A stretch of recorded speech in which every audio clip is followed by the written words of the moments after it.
you know, when you don't shoot a good percentage like we did in the second half, you know, you got to give your team a chance every time you come down. Maybe you get a second, but at the very least, you have a chance to get your defense back.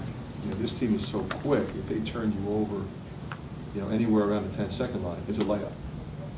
You know, and you know, last two ball games that was happening to us. You know, 13 and 17, and we're right in the game in those. You know, against two really good teams on the road. But it's tough to overcome that many turnovers. Fran. What's that? You forced 16 also. Yeah, you know, we got a lot out of our three-quarter court press today. I thought the zone was good, the change was good. You know, you always worry about rebounding a little bit, especially with a running rebounder team like they are. Obviously, the big fella's a handful, but it's those other guys that, you know, stand on the perimeter and then fly in and use their athletic ability.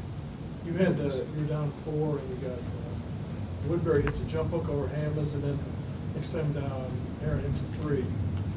Just in big picture, how big were those two plays, you think? Well, they were big in a lot of ways. We weren't scoring. Okay, so we needed to score. We scored.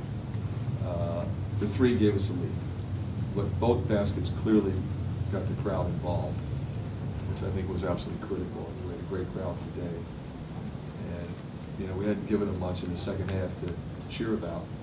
They scored 6 of their first 7 possessions to start the second half, and we were coming down, getting okay shots, nothing great. But like I said, we were getting shots.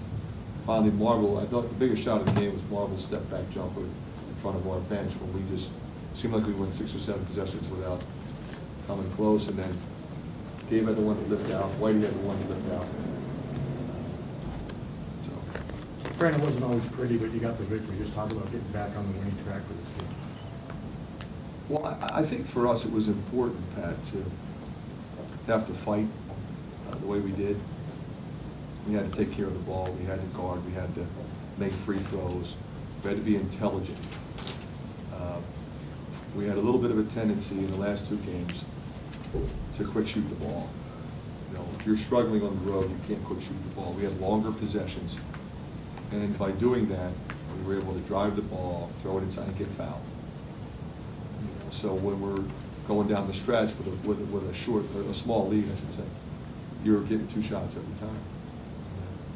That's critical. What was the level of frustration for you? You got them down 13 and a half, you got them right there, you punch them in the mouth, start probably going to be an easier day than it was. What happened? I was very disappointed in a couple things.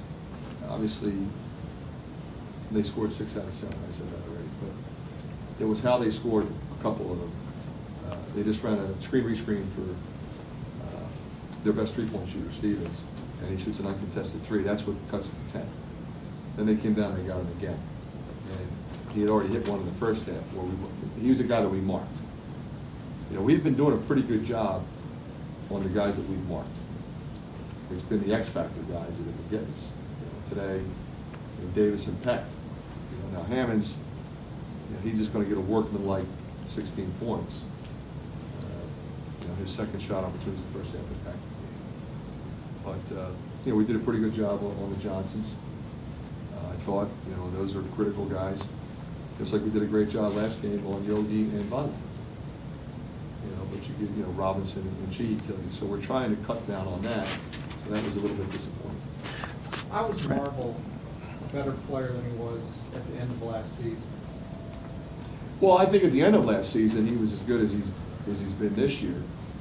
Maybe in the middle of the season he wasn't. He had a stretch where he was, I think, feeling that he really had to carry this team and he was trying to do too much. You can argue now that that's exactly what he's doing. He's carrying this team. His consistency has been amazing at both ends of the floor. You know, he doesn't rattle. I think what you're seeing is a guy that is playing with a great level of confidence, you know, due to the fact that he's, you know, taking full advantage of the experience. He's played a ton of minutes. He's been through the wars, and nothing rattles him. Whether we're home or on the road, the circumstances of the game, he's not rattling.